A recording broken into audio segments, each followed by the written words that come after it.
Have you ever looked up at the stars in the night sky and wondered what they were like? Let me introduce you to the Andromeda Galaxy if you're interested in learning more about the wonders of the cosmos.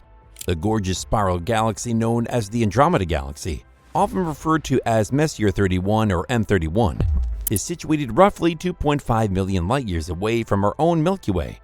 It's difficult to even begin to comprehend how far away it is. But consider that the light from Andromeda that we see now left the galaxy more than 2 million years ago. But what draws people to the Andromeda Galaxy? First of all, it's enormous. Secondly, the Andromeda Galaxy and our home galaxy are going to engage in a titanic conflict. Even while everything may appear peaceful when we look up at the night sky, looks can be deceiving.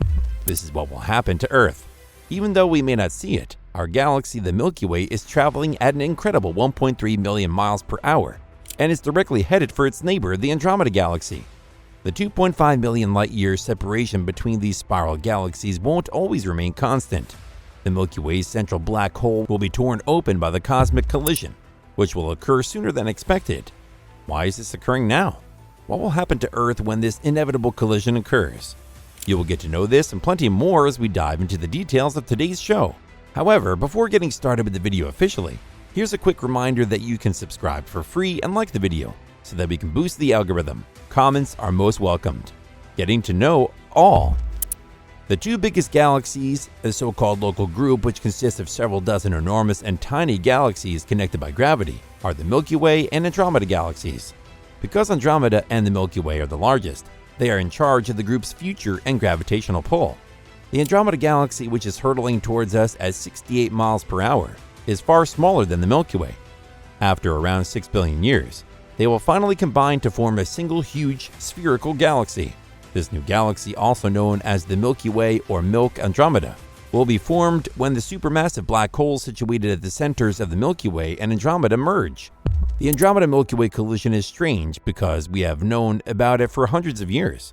In the early 1900s, astronomer Vesto Silver predicted that the Andromeda Galaxy would collide with the Milky Way. Since then, many scientists have created simulations to determine whether these galaxies will collide or simply avoid one another. Then, in 2012, researchers made a startling discovery. Using Hubble to watch the Andromeda Galaxy's pace very precisely, they found that it appeared to be moving at 100 kilometers per second, pretty much straight towards the Milky Way. In about 4 billion years, they predicted that the two galaxies would collide, wreaking havoc. In 2019, it was discovered that Andromeda was deviating somewhat further to the side than originally thought, delaying the final collision by almost 600 million years. But recent research suggests that Andromeda's sideways migration is still accelerating. If this is the case, Andromeda may totally miss the Milky Way, according to the fresh results based on more recent data. The peculiar thing about this strategy is that although appearing to be in opposition, all of these measures actually concur with it to some extent. An uncertainty. Is a collision imminent or not given the statistical uncertainty in the measurements at play here? The two components of an object's velocity are its radial velocity, or how quickly it moves towards or away from you, and its transverse velocity or side velocity.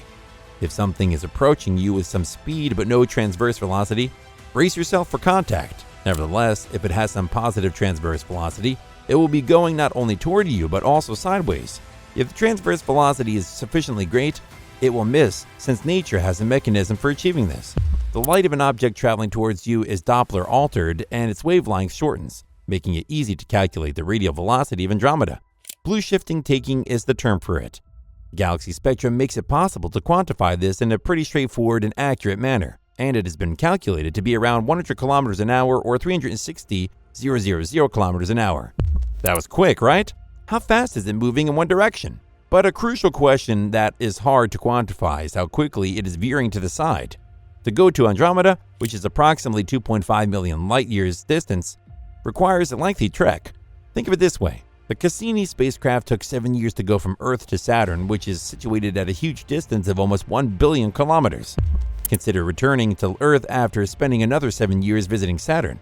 Then consider doing that 1 billion times. Congratulations, you've only traveled a tenth of the distance needed to get to Andromeda. Because Andromeda is so far away, any transverse motion seems to be very slight, making it challenging to measure. Most telescopes can't even measure the minute shift in their stars' locations over time. In order to ascertain how swiftly Andromeda was moving to the side, as was previously noted, Scientists utilized Hubble to take highly precise measurements over a period of 5 to 7 years. Since that is far slower than the radial velocity of 100 kilometers per second, they calculated that it was moving at a speed of 17 kilometers per second. The most recent data from the Gaia spacecraft, which examines the brightness, location, speeds, and colors of well over 1 billion stars with incredible accuracy, was used by astronomers in their most recent work. It appears to be moving directly in our direction. The process is difficult, but they eventually learned that Andromeda's transverse velocity is about 82 kilometers a second, which seems to indicate that Andromeda will miss us. If the transverse and radial velocities are almost similar, this results in Andromeda heading at a 40-degree angle to the side, which is enough to completely miss the Milky Way. As we've already mentioned, these measurements contain a lot of uncertainty. Using a variety of statistical methodologies, astronomers can assign a statistical level of uncertainty to their findings.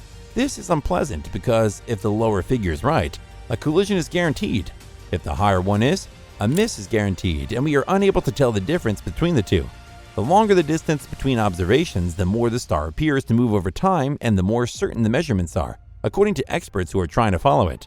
Since the original Hubble article was published more than 10 years ago, the findings would be far more trustworthy if they were conducted again today.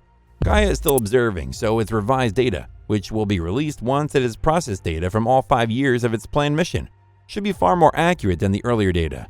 Astronomers should be able to make more accurate calculations within a few more years, at which point we might know for sure whether we should brace ourselves for a cosmic collision in the abyss or simply watch as Andromeda safely passes by at a distance of 1 million or 2 light years.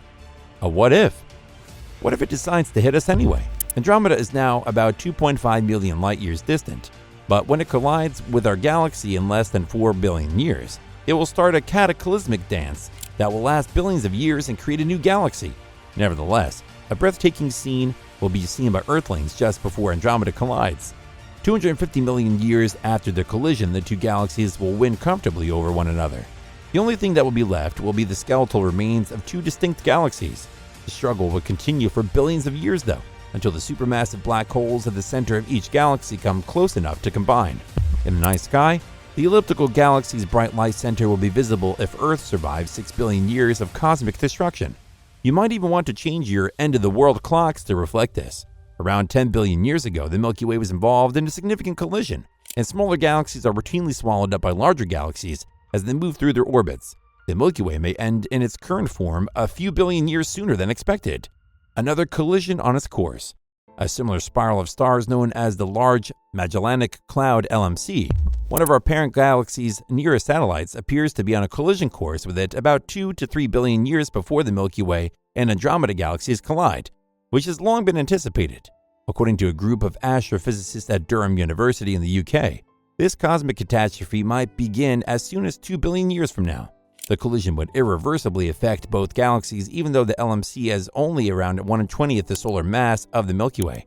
It would awaken previously sleeping black holes, throw stars billions of kilometers off in orbit, and scatter cosmic radiation across the sky. The destruction of the Large Magellanic Cloud, as it is dragged up by the Milky Way, would have severe consequences for our galaxy. Galactic collisions occur frequently in the shockingly dense, vast space, and scientists are becoming extremely adept at modeling how recent mergence might go.